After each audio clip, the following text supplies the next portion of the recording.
Good evening. This is our group assignment. We are team one, and our topic is packet signature analysis of Zoom traffic using Wireshark. My name is Javon Conrad Isaac, My name is Juan Rivera. Chriselle Johnson. Mark Vodovos. and this class is Network Security and Defense, Spring 2025. We got uh, that's a professor, Dr. Alex Tzensky, and the school is Pace University. And all right, here we go.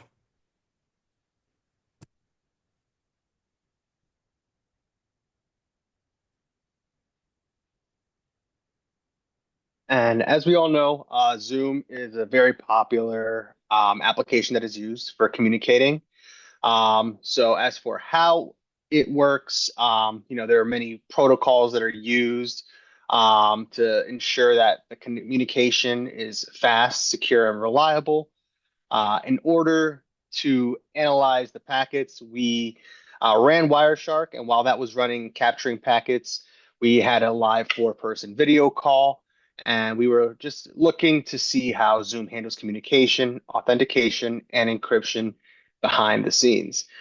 We were able to see that there were a few different protocols that we did a bit of research into, including HTTP, DNS, TCP, UDP, Stun, and TLS versions 1.2 and 1.3.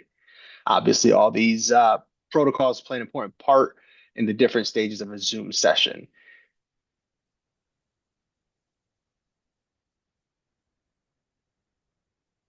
All right, the discovery phase. We studied the live Zoom call traffic results from Wireshark to study the application's real-world communication patterns. As displayed in the picture, we have the TLS version 1.2, we have the DNS, we have the HTTP, we have the and basically this all showed the live activity coming through from our through the Wireshark being ran through our four-way Zoom call session. The packet data revealed how Zoom uses multiple protocols together to maintain call quality and security. HTTP handled initial web-based requests to Zoom servers. DNS resolved Zoom domain names to IP addresses for connection setup. To be fair, what when we first started this, it was real interesting to see the live the live activity coming through. This is the first time I ever saw that, so I was kind of diving deep into just wanting to explore and see what each facet has to offer for the means of connection. Stun assisted in NAT traversal, helping devices between firewalls connect. TLS 1.1 and 1.3 encrypted sensitive communication to secure the session. Visual analysis of packet flow showed how traffic shifted between protocols during different call phases. This phase gave us critical insight into layer security, performance, optimizations, and protocol handshakes in our Zoom architecture. Understanding HTTP and Zoom communications. We captured what was captured early was HTTP get and post requests sent to the Zoom.us servers. HTTP requests handle login credentials, meeting details, and settings on retrieval. All HTTP traffic was encrypted over the TLS, appearing as the HTTPS and Wireshark. It also observed the Zoom client's user agent details and followed up with HTTP headers. Our HTTP communication handled authentication and call setup before media transmission, during and after the calls. This backend traffic is critical. Without it, users couldn't even join the meeting. Stun observations and traffic analysis. Stun was used to help our devices discover their IP addresses. Binding requests and responses appeared during the session setup. Mapped addresses attributes were captured in Wireshark, showing different IP information externally, and the HTTP traffic was encrypted over TLS, appearing as HTTPSs in Wireshark. The stun the stun through the stun filter and finding the corresponding data, it showed and demonstrated that it allowed our devices to establish direct peer-to-peer media connections, even behind NAT and firewall structures. Using stun over UDP reduced the need for relay servers, making communication faster for our four-way call. Direct media paths improved overall audio and video during the quality of the call, and observed clean and efficient stun negotiations without major delays during our call as well. No fallback to turn servers was necessary, showing an ideal connection setup. Stun and HTTP impact on our Zoom communication four-way call. Our stun observations. The stun negotiation helps save bandwidth and reduce call latency. Our HTTP observations. Early HTTP traffic handled Zoom login meetings and authentication and configurations. Our direct our direct device-to-device connection sped up video and audio transfers. Our HTTP packets were encrypted with TLS, protecting user credentials and meeting data. Our stun messages revealed NAT type detection and crucial for establishing peer paths.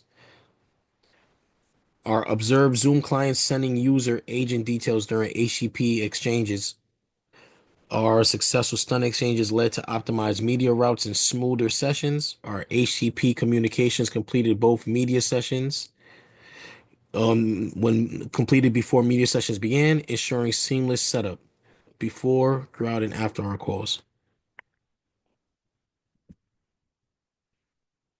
Hello, everyone. So I will be talking about the DNS and the Zoom communications. So DNS translates Zoom domains like Zoom.us into server IP addresses. Domain lookups were critical for selecting the best services and balancing the load. Captured frequent DNS queries right at the start of the call setup, as you can see in the next slide when we go there. We also observed A and quad A record requests sent over UDP port 53. Zoom assigned geographically closer service to improve connection efficiency. DNS response were refreshed during the session to adapt to network changes. Fast name resolutions helped users reconnect quickly if a server drops. Reliable DNS performances were directly tied to smooth user experiences. Next, so this you can see on the right is the DNS protocols that we captured during the Wireshark. So Wireshark captured fast DNS replies, often completing in under 100 milliseconds. DNS also response includes multiple IP addresses supporting load balancing across servers. Retried queries were observed when the initial service response failed, as you can see in the screenshot. Dynamic TTL adjustments allowed quicker failover without disrupting the session. Real-world traffic showed strong DNS resilience in maintaining connectivity. DNS queries mainly targeted Zoom.us and related subdomains.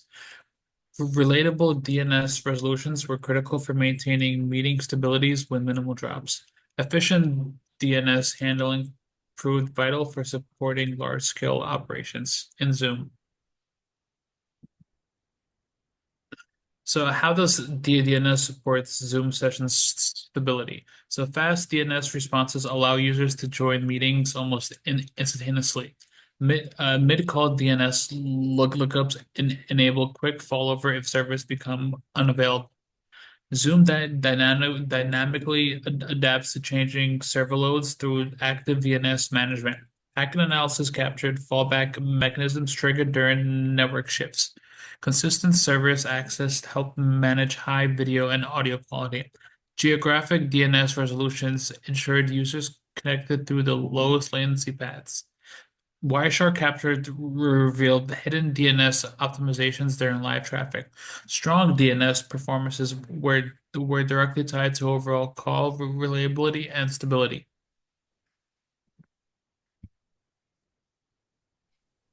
Now, moving on to TCP protocols.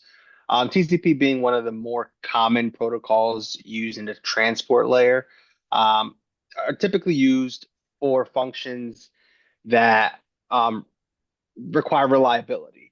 So key functions such as user login, chat messaging, and file transfers are done using TCP, capturing the TCP three-way handshake sequence. We can see the TCP connections being established, and the reliable delivery ensured that critical signaling and session setup messages were transmitted correctly. Observed heavy use of TCP during authentication and meeting connection phases was included. Most TCP traffic was secured over port 443, encapsulated within the TLS encryption, ensuring that the data is protected.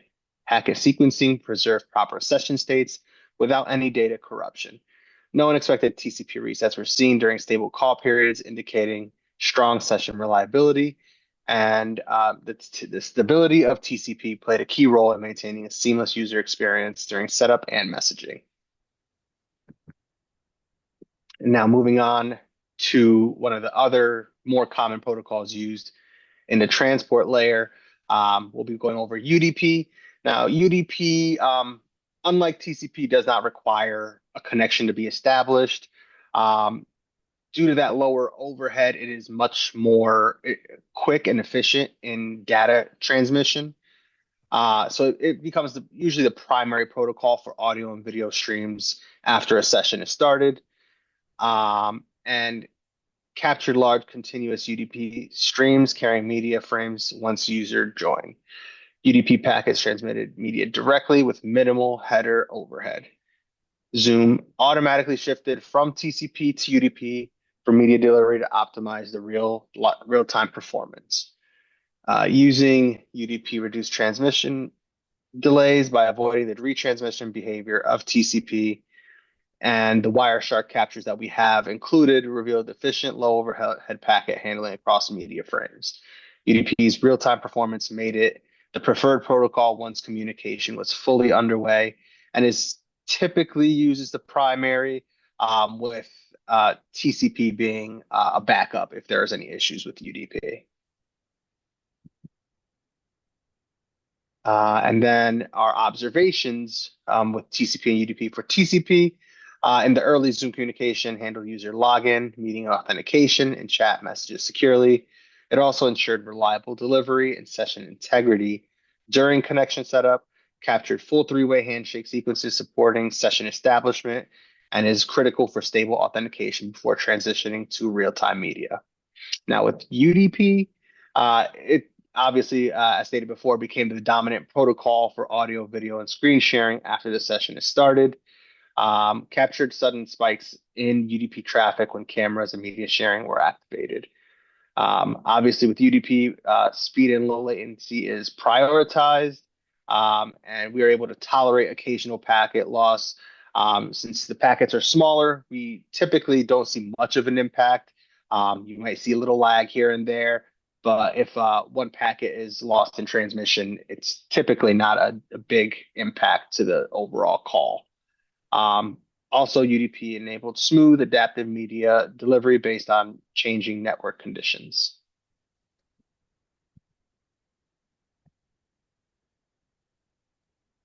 So moving on, when a user connects to Zoom, whether it's a meeting, a login, or sending message, Zoom relies on transport security layer protocols, primarily TLS 1.2 and 1.3. This ensures that the communication over internet encrypts a tunnel between the user's device and the Zoom servers. It's basically used to protect sensitive information like video streams, chat messages, login credentials that are intercepted from being intercepted or altered. TLS captures both confidentiality of data and server authentication before the session starts up. We used Wireshark to capture relative detailed server hello, client hello, and certificate exchange during this handshake phases. TLS 1.3 streamlined the handshake process, reducing latency and improving connection speeds. Also, during the connection process, a handshake takes place where the server presents a digital certificate to prove it is genuinely Zoom.com and not an imposter. And both sides agree on how the data gets encrypted. So session keys were negotiated quickly, securing communication without noticeable user delay. Also, encryption prevents interception and slave dropping even on unsecured public networks. So there are two different transport layer securities, layer 1.2 and 1.3. Both versions protect data by ensuring three main principles: authentication, integrity, and confidentiality. So basically, authentication ensures that when a user connects to Zoom, they're communicating with a legitimate server verified by a trusted certificate authority. Integrity ensures that the data, such as voice transmission or screen share, arrives without it being tampered with. And confidentiality guarantees that even if someone tries to intercept with the communication, they cannot read or understand the encrypted content.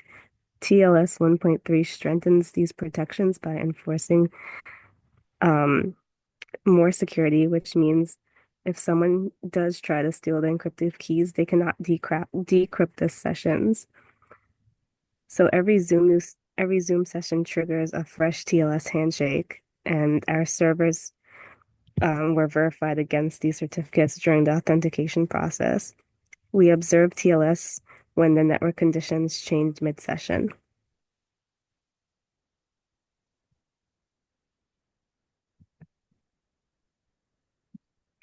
So there are a lot of security protections that TLS offers.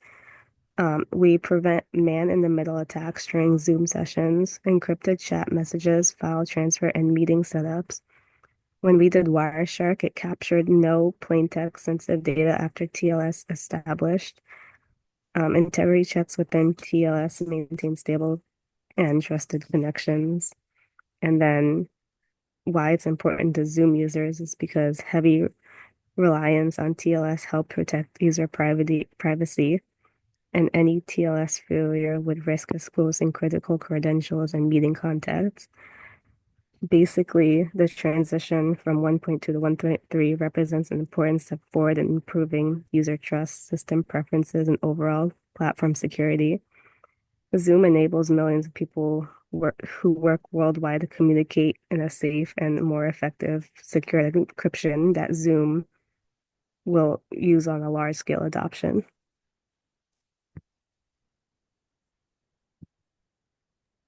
So to bring this all together, the initial session setup involved early HTTP and DNS traffic, followed by stun negotiations to establish connectivity.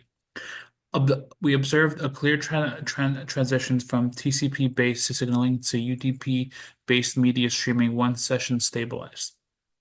We also saw a successful stun exchange enabled peer-to-peer media paths, reducing server loads and improving call performance. We also noticed heavy encrypted traffic.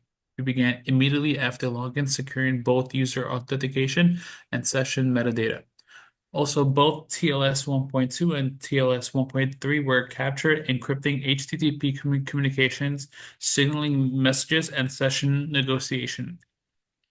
Periodic DNS lookups refresh server addresses mid-call, helping maintain connections, resilience, and load balancing.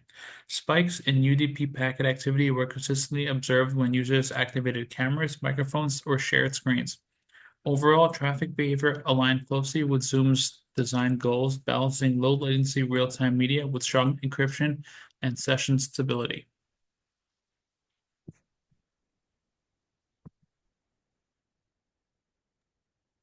So to wrap everything up, the key insights is that Zoom relies on a dynamic layering of multi protocols to maintain speed, security, and reliability. These protocols behavior shifts based on the session phase, network condition, and media activity. Also, the detailed traffic analysis uncovered complex behind the scene interactions across all communication layers. Between all that, HTTP, DNS, TCP, UDP, STUN, and TLS each play a distinctive and crucial role in the overall session performance of Zoom. What we can take away and learn from the outcomes is STUN negotiates and UDP streaming were essential for delivering real-time media with low latency. TLS encryption safeguarded authentication process, chat data, and meeting content end to end. We did a hands-on Wireshark analysis and improved our ability to detect, intercept, and validate live network traffic.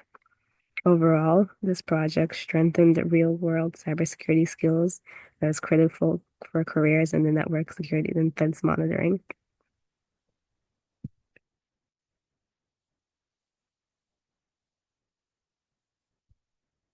This page is our sources and our references.